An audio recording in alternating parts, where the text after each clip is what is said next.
Hello, Fred Davies with The Wholesome Life. Today's discussion is on variety and how important that is for our health. To feed our friendly bacteria the widest variety of food, and for them thus to feed us the widest variety of food, we need a wide variety of many things: fruits, vegetables, nuts, seeds, and grains. And today I want to focus specifically on just grains and a wide variety of grains. You can see behind me here bowls that are full of grains, both gluten and gluten-free. And I want to focus just for a few minutes on each one of them and the wide variety there. And then I'll mention what I do each day to ensure that I get a wide variety of food, including a wide variety of grains.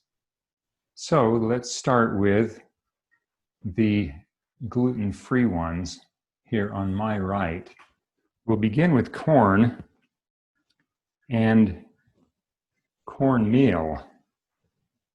Corn and cornmeal are very nutritious. And while cornmeal is the only one we're showing ground in all of these, and it's not a flour grind, all of these can be ground and made into a paste, gravy, bread, other things. Rice, and I'm only showing one style of brown rice here. There's many varieties of rice that we can eat. We have a wild rice here and a wild rice blend also. I jumped over buckwheat. Buckwheat is kind of a triangular or pyramid-shaped grain that cooks very fast and is a wonderful, easy way to make many things. We'll have to talk to my wife about what we make out of it. Next, let's go down here to Teff. Look how tiny that seed is. That is the small seed. But Teff takes some careful cooking. Look it up before you cook it. But very nutritious. We don't typically grind it. It's such a small seed already.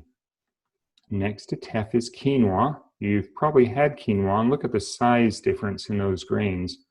How small Teff is compared to quinoa. Above that is steel cut oats and rolled oats. Steel cut oats and rolled oats can be eaten in so many different ways, made into cookies and lots of fun things. Let's go down here to sorghum. Sorghum is a lot like wheat as far as taste goes, and can be cooked at about the same amount of time as wheat. Could be ground also and made into things. We've learned how to use the gluten-free grains for everything, and they'll make just everything you'd like. I don't have any millet or amaranth in this bowl because we're out of both of them, and neither one of those work well for us, but I wanted to mention them as they are a grain that is very usable. Let's move around here to the Kamut and the gluten grains. Sorry for the shakiness. I'm carrying the camera in my hand and don't have a anti-shake anything. Kamut is an ancient grain that was stored in the pyramids of Egypt until the 1940s and is now being produced. I love it. It's a very big grain in the wheat family, and it really does a beautiful job of. Rye is right above it. Rye can be eaten singly, not just in rye bread that has some spices in it to make it very tasty. Beside the rye is spelt. Spelt looks like one of the wheats. It is, Next it is hard white wheat. And then down here is hard red wheat and red Fife wheat. You can see there's a difference in those, and they definitely taste different and have different nutrients for your friendly bacteria. And I'll mention a little bit more about that in a moment. And ending with whole barley right there. So I've got 7 gluten grains or regular grains, wheat style grains here. There are others. And we've got 12 plus 1, 13 gluten-free ones here, and that's not all of them. So if you haven't done some variety in your grains, let me talk to you about how I get variety in my grains every day. Just about every day, I use muscle testing to see which grain my body needs for that day. And it's almost never the same thing 2 days in a row.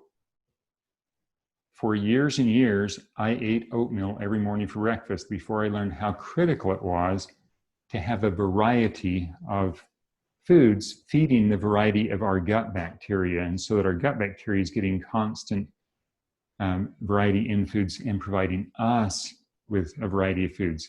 It keeps them healthy and it keeps us healthy.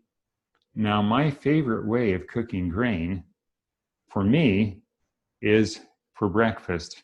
This doesn't need to be the only way you're cooking grain, but I'll put it in the Instapot, set the Instapot for 20 minutes with twice as much water on most of them. And in 20 minutes of cook time, maybe about 40 minutes of real time while I'm exercising, it's done and ready for me to have breakfast. Let me demonstrate the Instapot very briefly for those of you who are not familiar with the Instapot. So here's our Instapot. And let me move this down just a little bit so you've got a better view of the front of it. The Instapot has the ability to program it.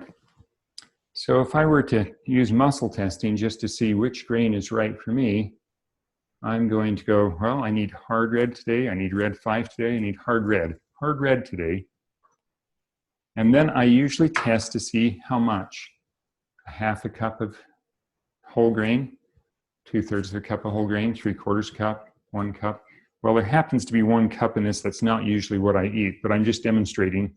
So pour in that, 2 cups of water, which I'm not going to do right now because I want to put this back away. And then the lid goes on very easily. Make sure that's set. Push the multi-grain, set it for 20 minutes, and it turns on. And wow, the grain is cooked in no time at all, and it's ready to go. There it is, it's on, and if I don't stop it now, it's going to continue. Anyway, that is variety. And I'll wind this back up again so that I'm not out of sight.